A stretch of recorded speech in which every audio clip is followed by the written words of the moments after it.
In regards to learning Islam or the Quran versus reciting the Quran, which is better? How can we better manage time for both as time is sucked away from my day simply learning about Islam, fiqh, and tafsir of the Quran? Okay, so all of it is good. Learning about Islam and reciting the Quran and dhikr and other things. You should have a daily practice. You should have an amount of dhikr or the Quran that you recite every day, and you try to keep in place every day. Don't try to push yourself too hard if you want to be learning and studying. So just have a few hundred blessings on the Prophet sallallahu alaihi wasallam, a certain amount of the Quran, and do what you can. Right. So.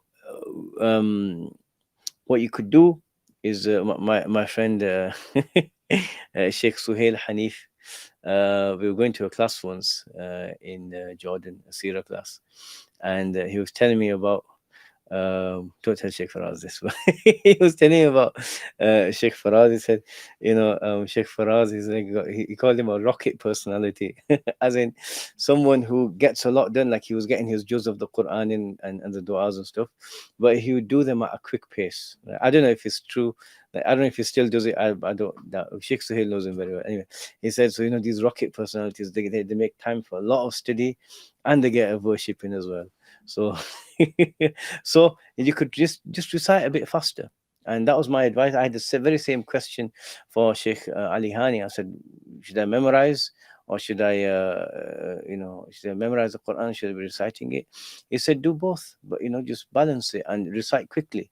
And he demonstrated just reciting at a quick pace. He said it's sufficient. So, when it comes to learning, you should have a plan. And when it comes to worship, you should have a plan. Don't just jump in, here I am. And because what will happen if you don't have a plan, it falls apart. So structure your time. It's very important. Structure your time. Some worship at the beginning of the day, some worship at the end of the day, and then during your day, if you have time, if you're walking from one place to another, okay, let's see if I can get 50 salawat in. Let's see if I can just quickly review that surah. Whilst you walk into a place, great. But the structured worship should always be there, along with the 5 prayers, and then structure your learning.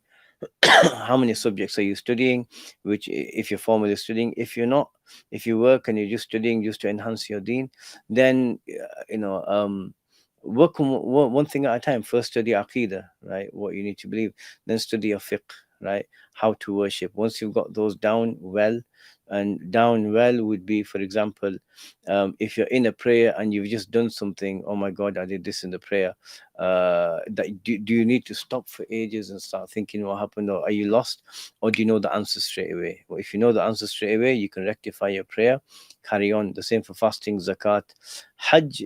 Although it's good to be aware of hajj, but you don't really need to do that until you actually go to perform it. You'll be surprised the amount of people, they plan to go on hajj, and then the night the night before they leave, they decide to ask someone, so yeah, so how do I do it? So make a plan, right?